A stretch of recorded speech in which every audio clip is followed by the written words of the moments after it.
Assalamualaikum warahmatullahi wabarakatuh. Apa kabarnya mahasiswa saya, mahasiswa-mahasiswaku yang berbahagia?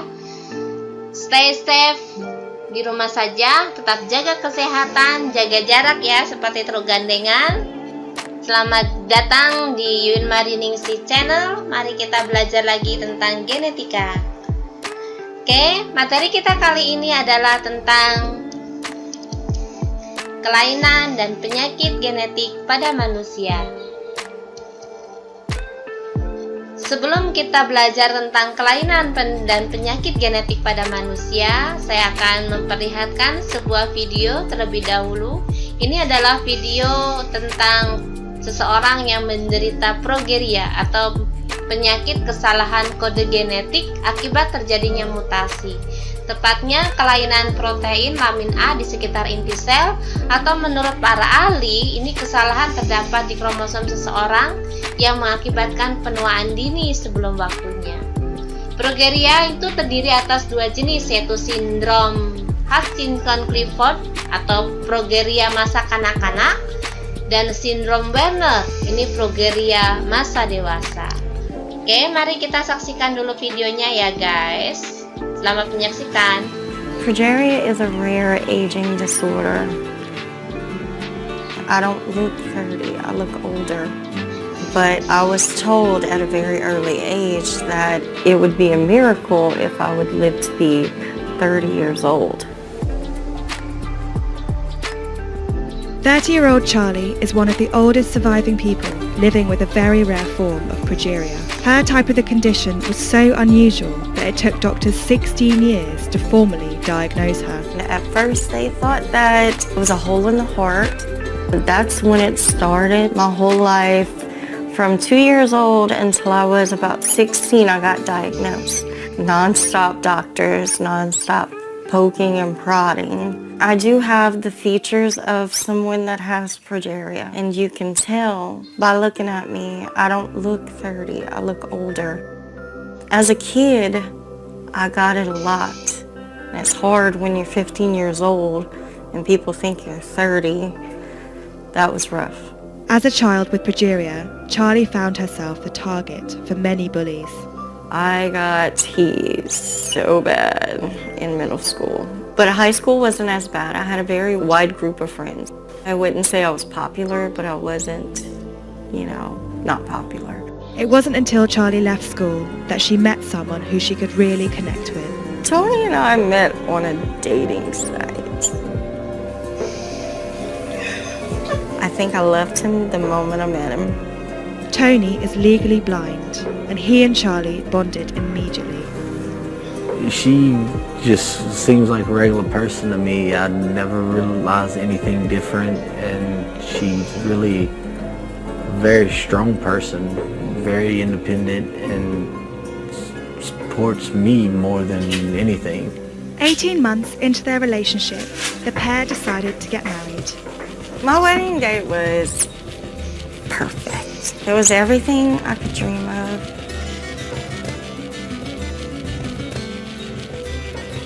Walking down the aisle and seeing Tony, I was so nervous. But as soon as I got to him, I was like, this is it. My whole life's about to change. It was the happiest day of my life.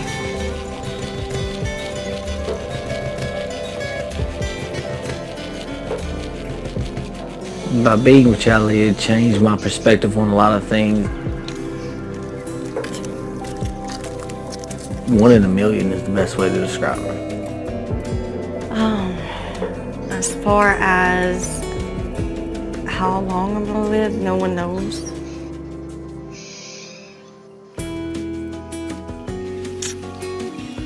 There is gonna be a point where my life will be shortened. And I know that, and it took me a long time to come to terms with it. And it's actually easier to live with now that I'm happy and I have somebody who loves me. It's not always negative. If you can see the positive in it, you'll have a great life.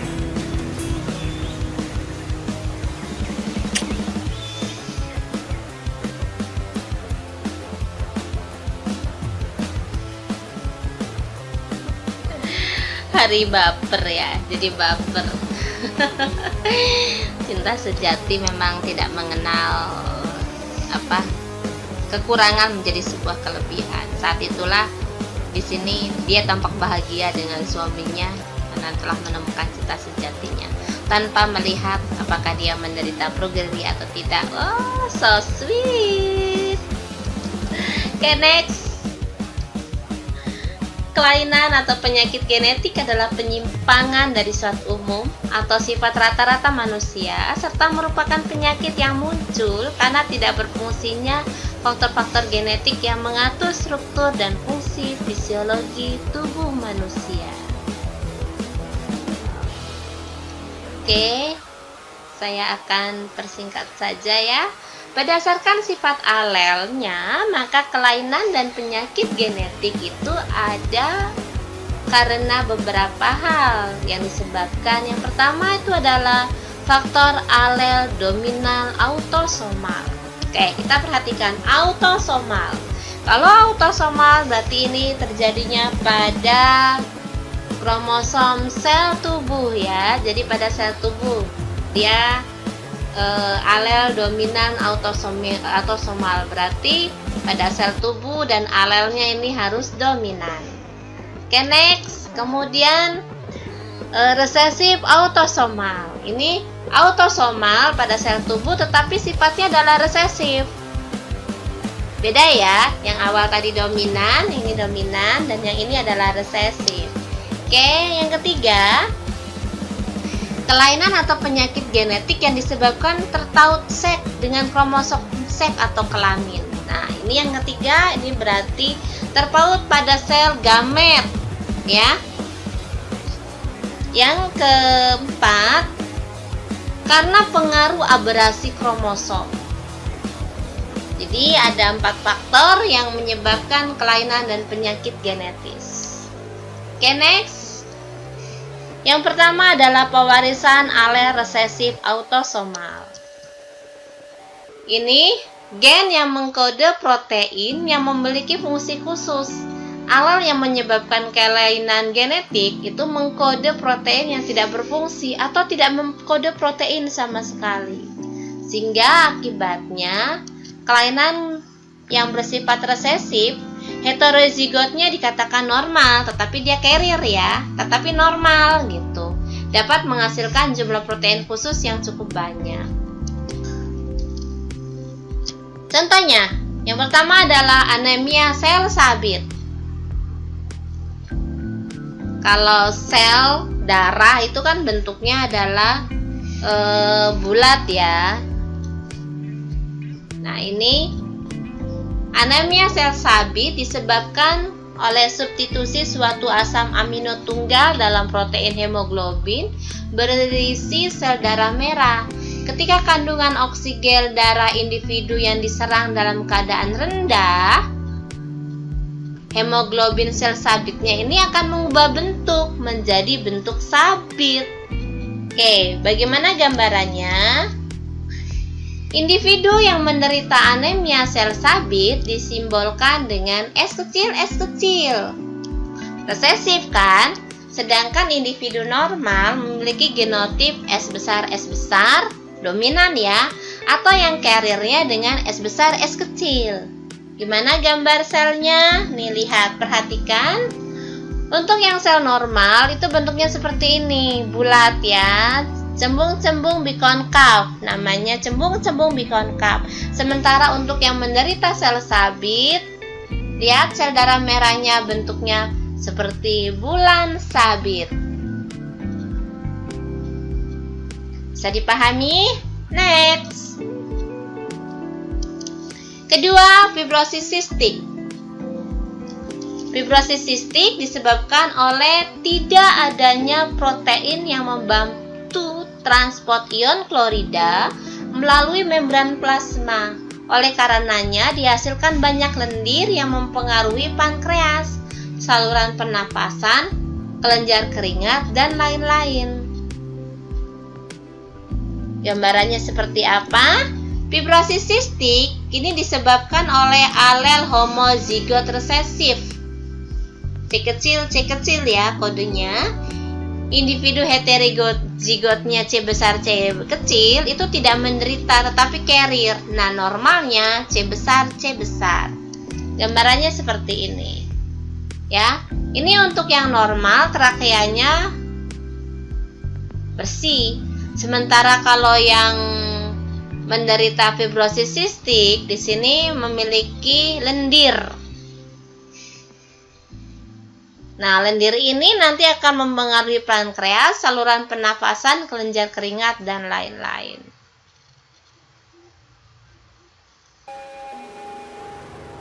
Oke, next. Galaktosemia. Masih di resesif autosomal ya. Galaktosemia yang disebabkan tidak dapat menggunakan galaktosa atau laktosa dari ASI ibu karena tidak dihasilkan enzim pemecah laktosa. Pada keadaan normal, laktosa dirombak menjadi glukosa dan galaktosa, selanjutnya menjadi glukosa 1-fosfat. Kemudian dirombak melalui proses glikolisis atau diubah menjadi glikogen. Nah, tingkat galaktosa yang tinggi pada darah dapat menyebabkan kerusakan mata, hati, dan otak. Galaktosemia ini malnutrisi, diare, dan muntah-muntah dapat dideteksi dengan pemeriksaan sampel urin. Galaktosemia dapat dihindari dengan diet bebas laktosa. Ini biasanya kalau pada bayi ini alergi susu sapi karena susu sapi itu banyak menggunakan laktosa. Jadi yang kalau misalnya minum susu yang bebas gula, biasanya untuk yang alergi susu sapi maka disarankan untuk menggunakan mengkonsumsi susu yang berasal dari kedelai ya. Alel homozigot resesif yang menyebabkan galaktosemia itu dikonotasikan, disimbolkan dengan G kecil. Individu yang normal memiliki alel G besar, sementara yang carriernya alelnya adalah G besar, G kecil. Bagaimana? Ini lihat, perhatikan. Ini adalah kromosomnya. Nah, ini yang mengkode galaktosemia.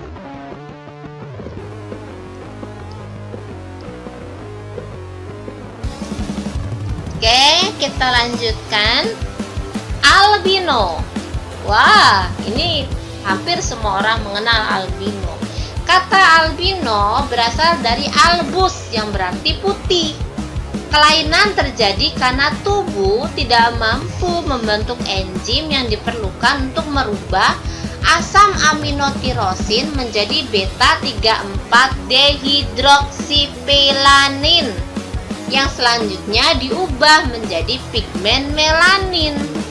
Pembentukan enzim yang mengubah tirosin menjadi melanin ini ditentukan oleh gen dominan A, sehingga orang normal memiliki genotip A besar atau A besar A kecil.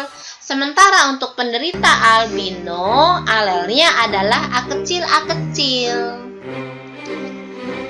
Nih, lihat. Cantik ya, putih semua.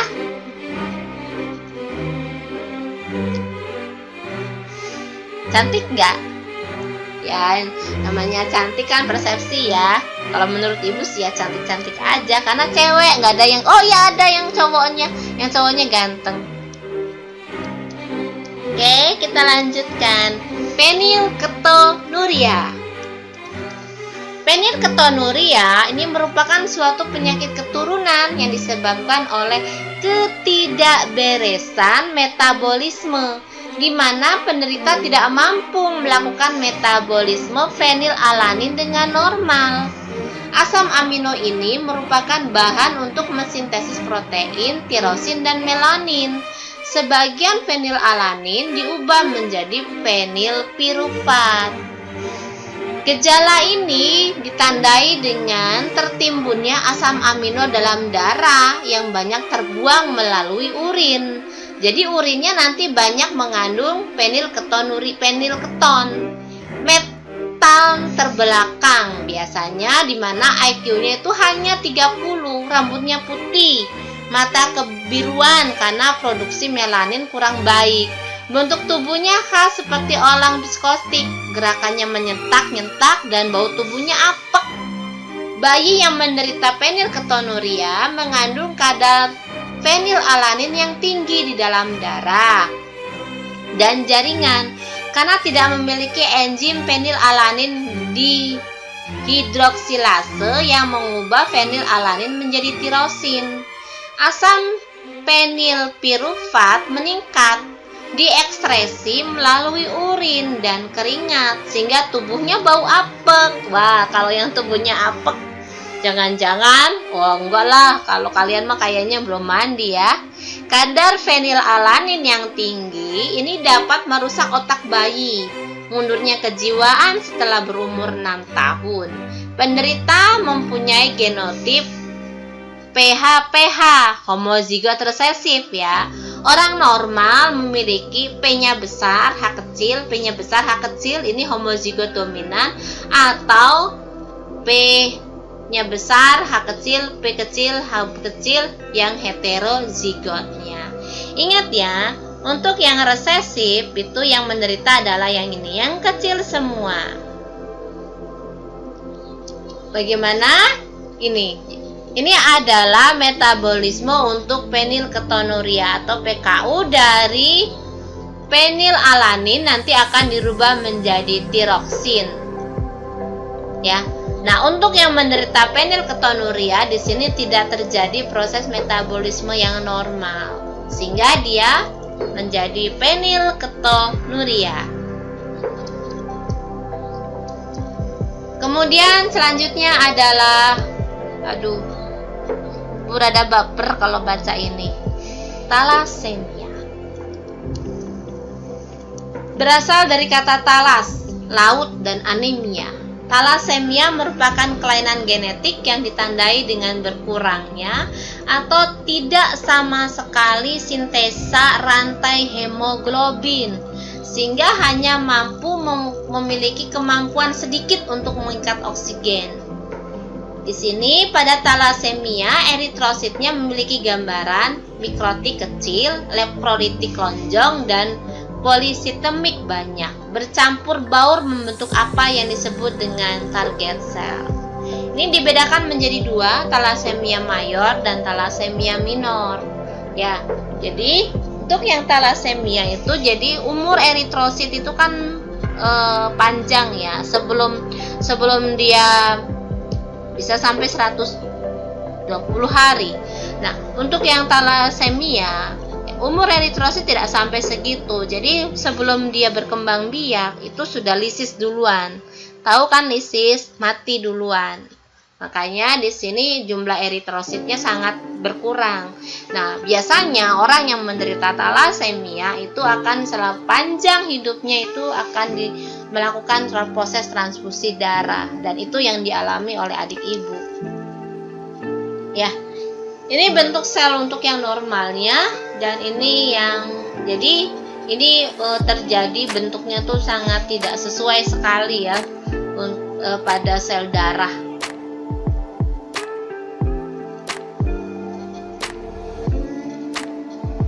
Biasanya kalau untuk yang thalassemia itu letal, sementara kalau yang thalassemia minor itu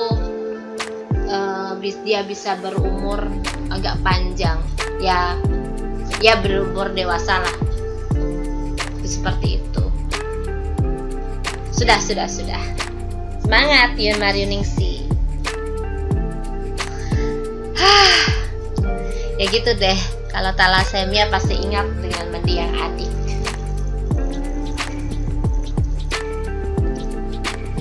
Orang yang menderita karir biasanya ini ya, dia karir thalassemia, menikah dengan sama-sama karir thalassemia, maka ini pasti dipastikan anaknya akan mengalami thalassemia. Ada yang mengkonotasikannya dengan A kecil, ada yang mengkonotasikannya dengan TH kecil. Untuk yang menderita, untuk yang normalnya T besar H kecil, T besar H kecil. Untuk yang normal, untuk yang carrier-nya T besar H kecil, T kecil, H kecil.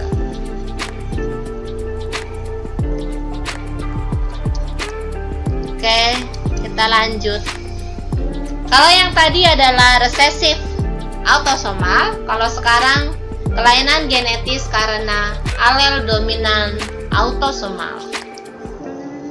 Individu menderita biasanya genotipnya adalah heterozigot. Yang pertama adalah contohnya akondroplasia. Akondroplasia ini disebabkan oleh tidak terbentuknya komponen tulang rawan pada kerangka tubuh secara benar. Individu akondroplasia dewasa mempunyai kaki dan lengan yang tidak normal atau pendek dengan tinggi tubuh kurang dari 1,2 meter. Namun intelijensi, ukuran kepala, dan ukuran tubuh itu normal. Individu penderita akondroplasia mempunyai genotip K besar K besar atau K besar K kecil. Sementara yang normalnya K kecil K kecil. Ya, ini adalah gambaran orang-orang yang menderita akondroplasia. Jadi sifat tubuhnya lebih kerdil dibandingkan postur tubuh orang normal. Nggak usah sebut. Kalau udah tahu contohnya, ada beberapa yang nggak usah sebut ya. Oke, sekarang branchidaktili. Branchidaktili adalah suatu kelainan yang dicirikan dengan jari tangan atau kaki yang memendek karena memendeknya ruas tulang jari. Penderita memiliki gen dalam keadaan heterozigot B besar B kecil atau homozigot dominan B besar B besar. Ini kalau B besar B besar menyebabkan kematian pada masa embrio. Sedangkan dalam keadaan heterozigot ini memiliki dua ruas jari. Karena ruas jari yang tengah sangat pendek dan tubuh menyatu dengan ruas jari lain. Yang normalnya itu adalah homozigot resesif B kecil B kecil. Lihat gambaran tangannya seperti ini. Branchidaktili. Jadi ruas jari tangannya itu memendek karena memendeknya ruas-ruas tulang jari. Selanjutnya adalah Huntington. Huntington merupakan suatu penyakit karena terjadi degenerasi sistem saraf yang cepat dan tidak dapat balik. Penderita menggelengkan kepala pada satu arah sehingga olahraganya. Huntington disebabkan oleh alel dominan H. Oleh karena itu, satu alel H saja, semua individu yang heterozigot akan mendapatkan Huntington, alias menderita. Sementara individu normalnya resesif H kecil H kecil. Jadi kalau ada orang yang olahraga terus geleng-geleng kepala ke satu arah gitu ya. Nah, ini gambaran kerusakan otak, degenerasi sistem saraf yang cepat dan tidak dapat balik. Ini kondisi normalnya dan ini orang yang menderita Huntington disease. Lihat di sini. Bagian ventrikelnya berbeda ya antara yang normal dengan yang menderita Huntington.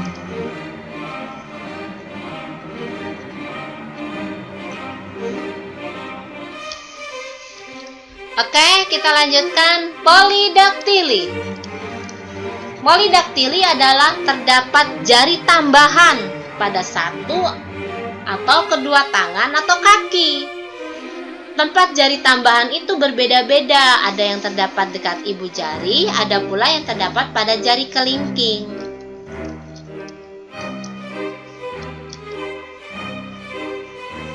Tuh, lihat.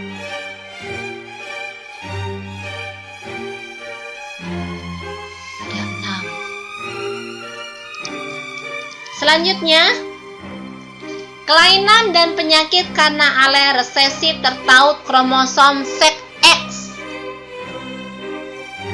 Kalau terpaut kromosom seks X, berarti semua laki-laki yang menderita, yang terpaut kromosom X pada laki-laki ini pasti menderita. Nih, gen tertaut kromosom X merupakan gen tertaut kelamin tidak sempurna. Artinya, kelainan bisa terjadi pada wanita dan laki-laki. Yang pertama adalah hemofili. Hemofili merupakan gangguan koagulasi herediter yang paling sering dijumpai. Hemofili disebabkan oleh mutasi gen faktor 8 atau faktor 9, sehingga dapat dikelompokkan menjadi hemofili A dan hemofili B. Kedua gen tersebut terletak pada kromosom X, sehingga termasuk penyakit resesif terkait X yang disebabkan karena tidak adanya protein tertentu yang diperlukan untuk penggumpalan darah. Atau kalaupun ada, kadarnya rendah sekali. Umumnya luka pada orang normal akan menutup darah, akan membeku dalam waktu 5-7 menit. Tetapi pada penderita hemofili, darah akan membeku 50 menit sampai 2 jam, sehingga mudah menyebabkan kematian karena kehilangan terlalu banyak darah. Perempuan yang homozigot resesif untuk gen ini yaitu X, H kecil ya. Sementara perempuan yang heterozigot X, H kecil, X, H besar itu pembekuan darahnya normal, namun ia hanya berperan sebagai pembawa atau carrier. Sementara laki-laki, karena dia memiliki satu kromosom X, maka kalau X, H kecil, Y itu udah otomatis dia menderita hemofili. Lihat, untuk bapak yang menderita hemofili, ya, bapak dengan menderita hemofili, maka perempuannya laki-laki itu udah pasti dia akan menderita hemofili.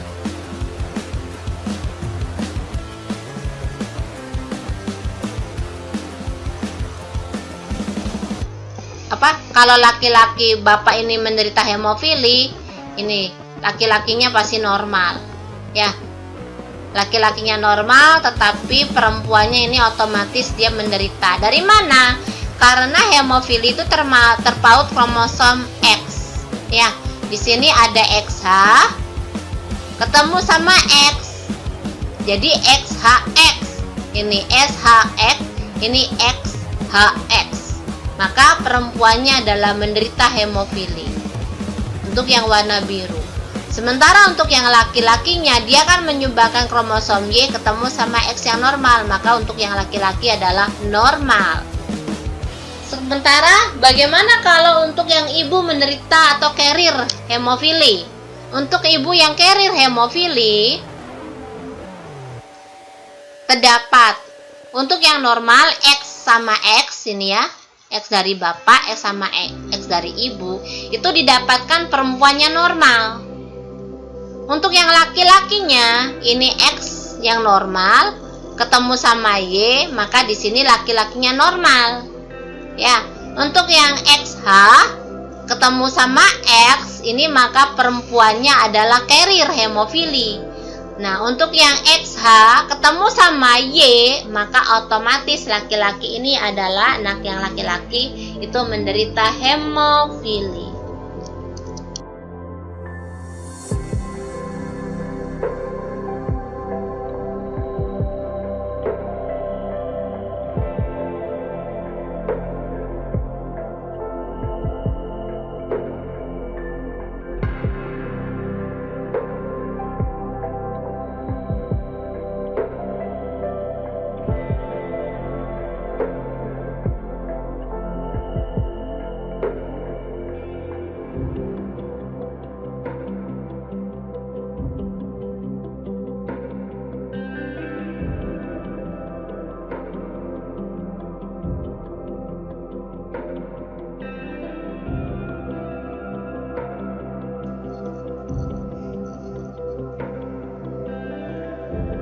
Oke, kita lanjutkan ya.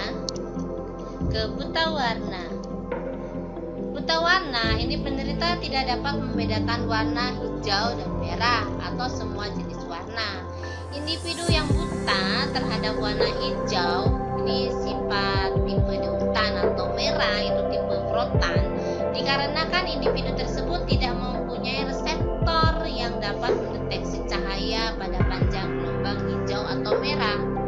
Buta warna ini merupakan penyakit yang disebabkan oleh gen resesif C atau color blind yang terdapat pada kromosom X.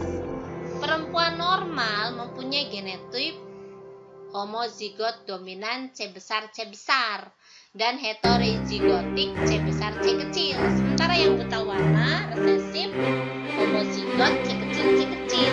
Laki-laki hanya memiliki satu kromosom X sehingga hanya dapat normal XY atau buta warna XCY.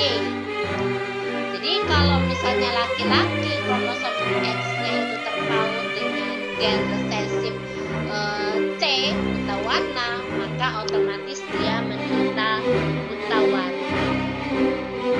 Oke, saya ganti dulu pointernya. Ini adalah biasa digunakan untuk deteksi buta warna. Kalian udah pernah coba ini? Coba ini yang kakak.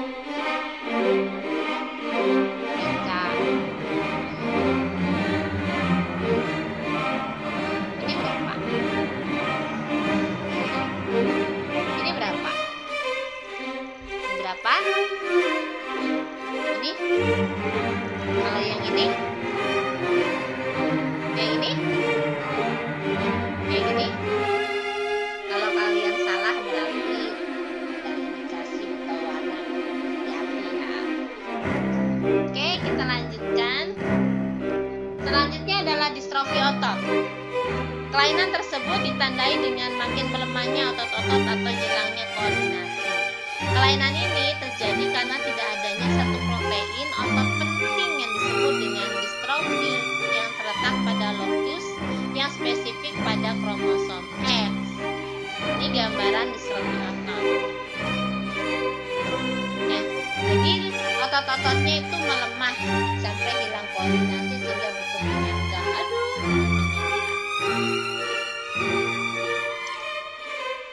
Selanjutnya adalah sindrom Fragile X.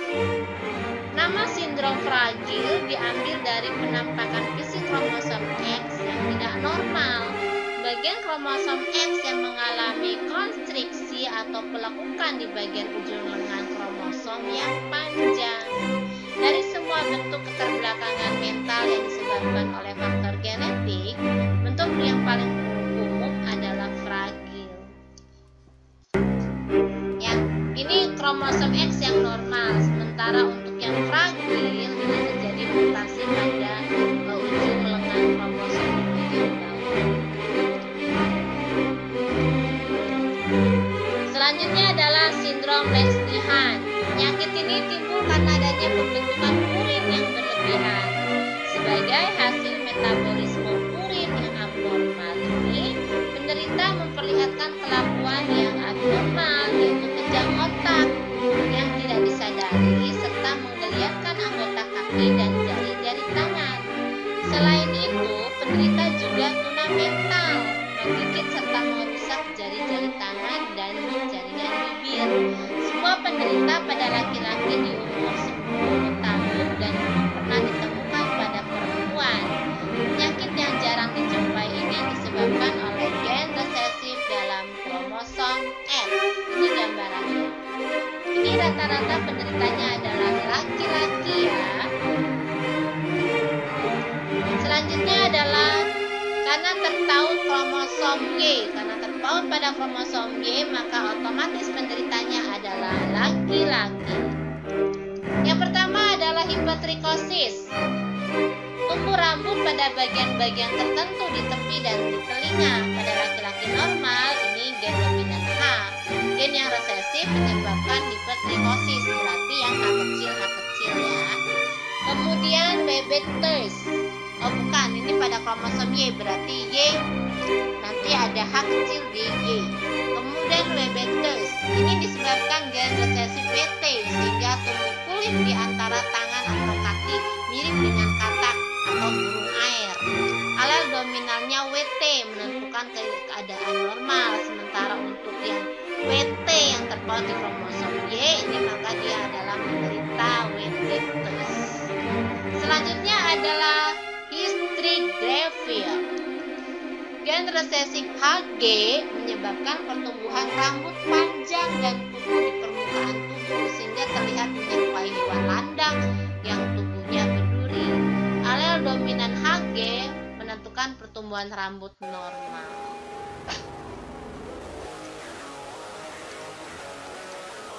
Contoh kasus, mari kita belajar dulu ya. Pria normal menikah dengan wanita carrier buta warna. Bagaimana kemungkinan anak-anaknya? Pria normal berarti XY. Wanita karir buta warna berarti X, C, B, ya, karena dia carrier terpaut kromosom X untuk buta warna. Maka parentalnya pria normal dan wanita karir buta warna. Untuk pria normalnya sendiri itu adalah XY, sementara untuk yang karir buta warna adalah CB ya, karir buta warna ini CB, XCBX. Maka untuk yang parentalnya XY ini menikah dengan XCBX. Maka ini ya, XY disilangkan dengan XCBX. Ya, gametnya ini X, ini Y, ini XCB, ini X ya, diturunkan semuanya. Maka didapatkan M1-nya kita bikin aja dalam bentuk tabel. Ini untuk yang laki-laki, ini untuk yang perempuan. Untuk yang laki-laki kan XY, untuk yang perempuannya XCBX, XCB sama X. Kita silangkan XCBX, XCBY, XX dan XC. Sehingga untuk yang ini adalah perempuan ya. Ini perempuan apa ini? Perempuan normal tetapi dia karir buta warna. Ini perempuan normal. Kalau yang ini?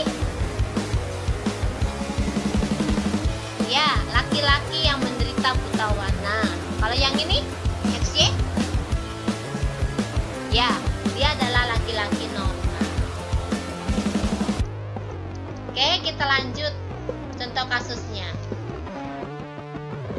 Pria buta warna berarti apa ya? Parentalnya menikah dengan wanita albino. Bagaimana kemungkinan anak-anak? Untuk yang buta warnanya sendiri dia terpaut kromosom X, dan yang albino ini kan tidak terpaut kromosom X ya, tapi autosomal resesif, dominan resesif. Pria buta warna menikah dengan wanita albino. Maka untuk yang pria buta warna ini ya, pria buta warna. Karena ini wanitanya albino, berarti kan yang laki-lakinya tidak albino, maka kita konotasikannya dengan A besar. Sementara untuk yang wanita albino karena dia tidak buta warna, maka XX, dan ini karena dia menderita albino maka A kecil. Sampai sini bisa dipahami ya. Ini parentalnya. Ini laki-laki normal tetapi dia menderita buta warna. Ini perempuan normal tetapi dia menderita albino. Maka gametnya kita turunkan. Untuk yang laki-laki ini XCBA ya. Kemudian YA. Ini XCBA, ini YA. Dari sini ya. Jadi ini dipisah ini. Kenapa XY ini dipisah? Karena dia termasuk kromosom seks ya. XY ini kan kromosom seks. Sementara CB itu kan terpaut buta warna yang terpaut kromosom X. Jadi ini nyatu. XCB itu nyatu. Ini XCB. Sama A ini dari albinonya. Karena dia tidak albino maka A besar. Ya. Ini Y dengan A. Ini Y dengan A. Sementara untuk yang perempuan ini X, A kecil, maka gametnya karena ini sama ya, X aja, XX, jadi ini kita ambil aja satu X, kemudian ini juga kan sama ya, maka kita ambil aja dari satu, jadi XA. Maka gametnya apa? Yang ini XA, ya, dari si perempuan. Ini XCBA dan YA ini dari si laki-laki. Dari gamet sini ya. Nih, dari gamet sini kita turunkan ke sini. Maka bagaimana anak-anaknya? XCB, ini XCBA sama XA. Jadi XCBX, A besar, A kecil. Kemudian yang ini XY, A besar, A kecil. Oke, sekarang bagaimana fenotipnya? XCBX, A besar, A kecil. Ini kan ya. Sama XY, A besar, A kecil. Ini ya. Nah, untuk XCBX, A besar, A kecil, maka ini jenis kelaminnya apa? Ayo apa? Ya, perempuan. Dia buta warna tidak? Karena dia ada XCB, maka tapi satu. Ingat ya, kalau buta warna itu terpaut kromosom X.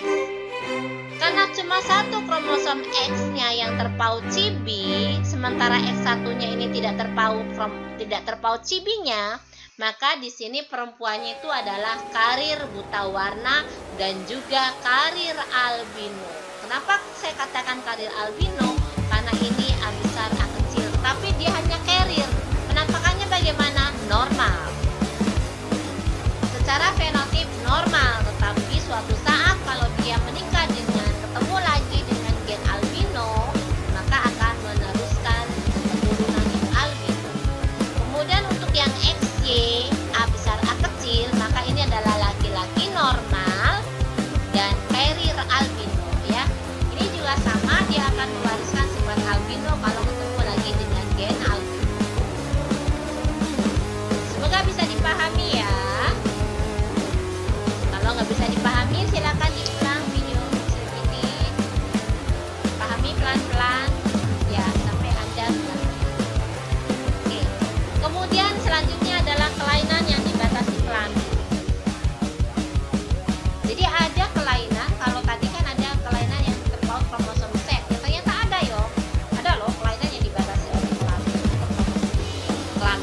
Ini adalah kelainan yang dibatasi oleh gender. Jadi berlaku hanya pada gender tertentu.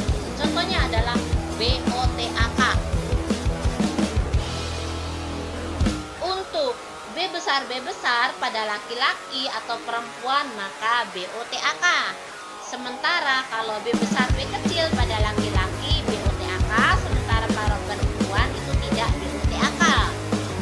B besar B kecil pada laki-laki atau perempuan tidak BOTAK. Kenapa sih dulu kok nyebutnya BOTAK bareng-bareng? Oke, contoh soalnya. Seorang pria botak menikah dengan wanita normal, maka bagaimana anak-anaknya? Maka parentalnya adalah, karena ini tidak terpaut kromosom X ya, tidak terpaut kromosom kelamin, jadi tidak usah disebutkan jenis kelaminnya. Kita indikan aja ya. Ini B besar ini dari mana? Dari bapak. Kemudian B kecil wanita normal ya. Ini B kecil karena dia tidak BOTAK. Oke, maka gametnya untuk yang ini kita turunkan B, sementara yang ini dari ibu itu B kecil. Maka F1-nya itu adalah B besar B kecil. Artinya untuk F1 semua anak-anaknya kalau pria, maka kalau B besar B kecil, apa artinya tadi? Ini ya, B besar B kecil pada laki-laki BOTAK, sementara kalau pada perempuan tidak BOTAK. Semoga bisa dipahami. Oke, sekarang kita latihan. Wanita bergolongan darah AB branchidaktili. Golongan darahnya AB branchidaktili menikah dengan pria bergolongan darah O yang albino. Bagaimana kemungkinan anak-anaknya? Saya golongan darah AB, kan kemarin minggu kemarin kita sudah belajar tentang golongan darah. Tapi dia menderita branchidaktili, menikah dengan pria golongan darah O yang albino. Karena albino itu adalah resesif autosomal A kecil ya. Tuh ibu udah kasih clue untuk jawabannya. Nomor 2, wanita bergolongan darah A, carrier, buta warna, menikah dengan pria bergolongan darah O yang hemofili. Wah, hemofili terpaut kromosom Z tidak? Ya, hemofili terpaut pada kromosom Z. Karena pria itu kromosom X-nya 1, maka dia di kromosom X ini itu ada nanti di atas itu embel-embel H. Tuh, ibu juga udah kasih clue-nya ya. Yang ketiga, wanita carrier hemofilia bergolongan darah B menikah dengan pria bergolongan darah O yang albino. Bagaimana anak-anaknya?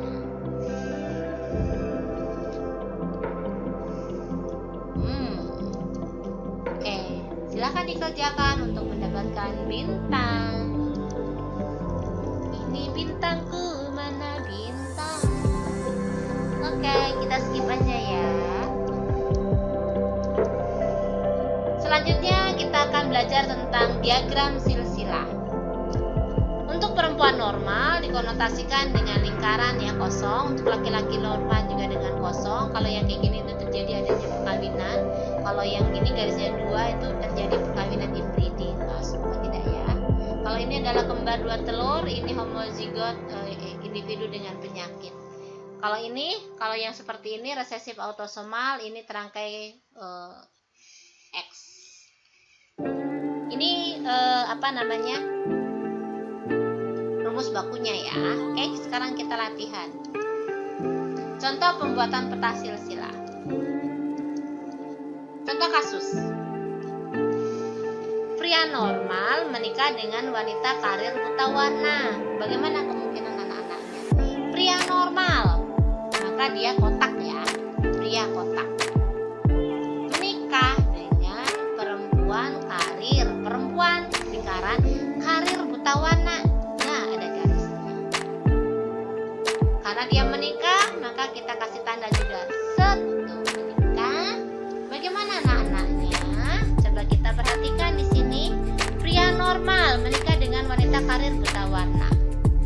Maka kita kasih kemungkinan dulu. Yang pertama adalah untuk yang laki-laki. Laki-lakinya gimana ini? Normal tidak? Yang pertama adalah laki-lakinya normal. Ya. Selanjutnya yang kedua, laki-lakinya ada yang buta warna tidak? Karena ini perempuannya buta warna, karir buta warna, kalau ketemu sama ini Y, maka di sini laki-lakinya ada yang buta warna. Sekarang bagaimana untuk anak perempuannya? Anak perempuannya kalau ketemu lagi dengan ini yang normalnya, maka dia perempuan normal. Ya. Kemudian perempuan satunya lagi, ini X ketemu dengan yang membawa buta warnanya, maka perempuan sama dengan ibunya, dia karir buta warna. Bisa dipahami ya? Nah, kalau peta silsilah bagaimana? Misalnya yang ini nikah lagi sama siapa, kita sambungkan lagi. Yang ini nanti nikah lagi sama siapa, kita sambungkan lagi. Oke, banyak sifat manusia itu mengikuti pola pewarisan Mendelian. Ini misalnya, ya, tuh, ini kan jadi ketemu.